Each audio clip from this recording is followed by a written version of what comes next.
Okay, so this is testimony number 3 of how the enemy always tried to take me out through the abusive men that I've dated. Okay, so this one dates around. This was the worst abusive relationship I've been in the last abusive relationship I've been in. The worst in the last. This was with my youngest daughter's father. Um, this story almost took me out as all of them.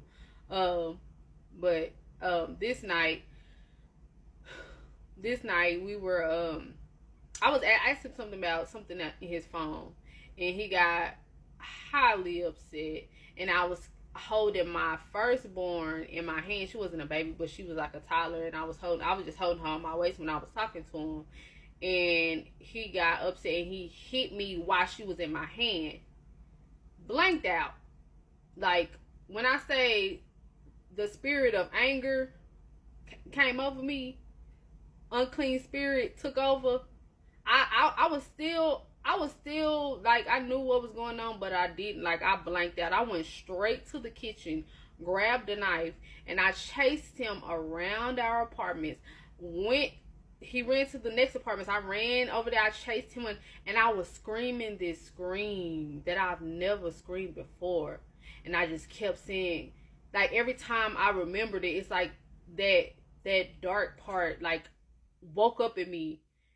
And I just remember I just kept yelling, "You did that in front of my child!" Like, the scream was a scream I never heard before. Until I've heard that kind of scream on the deliverance videos. I watch a lot of deliverance videos. I watch it like it's a TV show.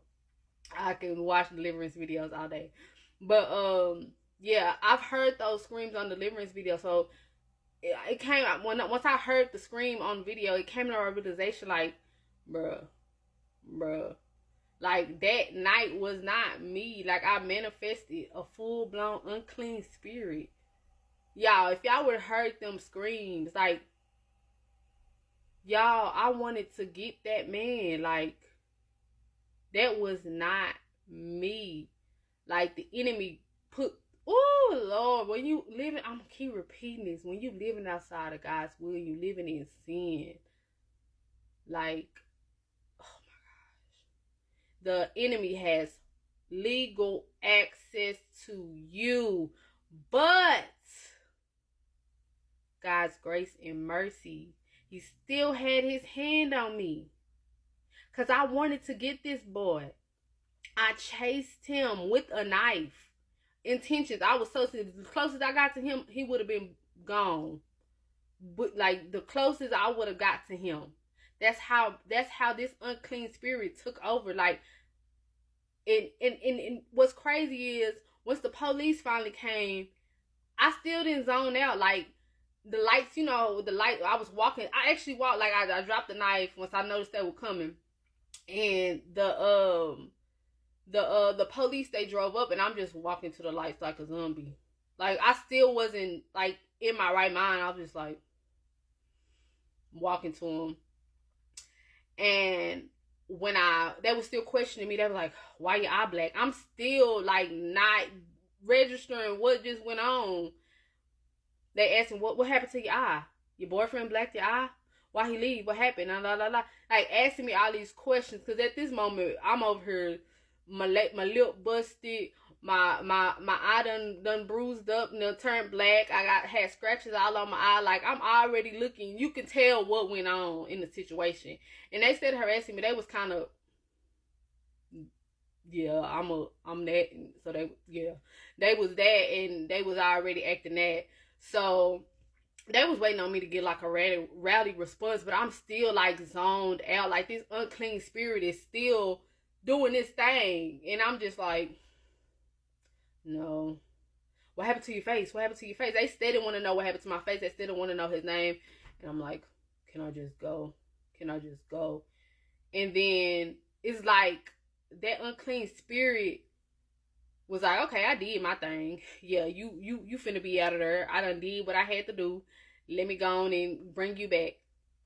And it's like I zoned back in, and all I could think about was my daughter. And I'm like, what did I just do? Like, I just started crying. I was like, can I please get my daughter? I just want to go. I just want my daughter. Can I go? I just want my daughter. Can I go? That's all I could think about. Like, out of nowhere, just, my daughter. Like, what did I do? Like, y'all, the enemy wanted me. But like I said in the last testimonies, God had his hand on me. The enemy could have had full control and let me get a hold of him. If the situation would went how it's supposed to go. 2 people out of there.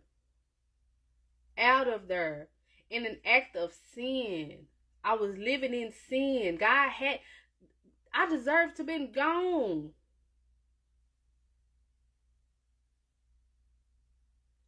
Like, that one hit when the hit when he hit me, I could have been gone. It take one little hit to the wrong spot of your head and you out of there. Like, God had his hands on me. Had his hands on him too. And of course, I still stayed because now we have a child. And it was more the abuse continued. Like I said, if you stay, it's gonna continue. They like, oh well, I did it and you stayed. You sitting up here looking crazy. Glasses like this, girl. My glasses was like this, looking crazy with a black eye, looking crazy. Still talking to this man, looking crazy. Like the enemy can have your mind. Oh my gosh. Don't let me get started on how the enemy can have you in a state of delusion. And then I don't even say the enemy, because you did that. We do that ourselves. When we're not living in God's will, God will give you to your delusions. He will give you to your idols. I idolized one in the family. So I stuck around with the abuse. I idolized one in the family. And God said, oh, I'm giving you to your delusion. God gave me so many opportunities out. When I say so many signs, dreams, dreams. He was yelling and I still was not listening. It's a lot on that, of course, but y'all don't understand how God been having his hand on me. This was my worst and last abusive relationship. Like, it took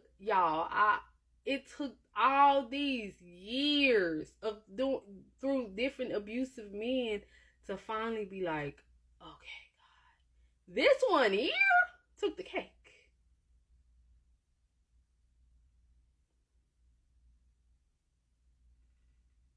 God showed me, is all I'm gonna say, but one thing for sure he showed me is his grace and mercy. Man, if y'all just knew all the things I've been through, I should not be here. I should not be in my right mind. The abuse, the trauma, bro, ain't nothing but God. Can't nobody walking this earth tell me he ain't real. Nothing but God kept his hands on me. I was idolizing these men at the end of the day. And God still loved me. He was still there with his hand on me. Y'all, I got so many stories to share. It's bizarre. And every single time God was there. Even when I didn't know. God loved me when I didn't even love myself. God was choosing me when I wasn't even choosing him. Do you hear me? I could be out of there right now. But if only y'all knew. But one thing I know for sure is God is good. God is good all the time. He's a magnificent God.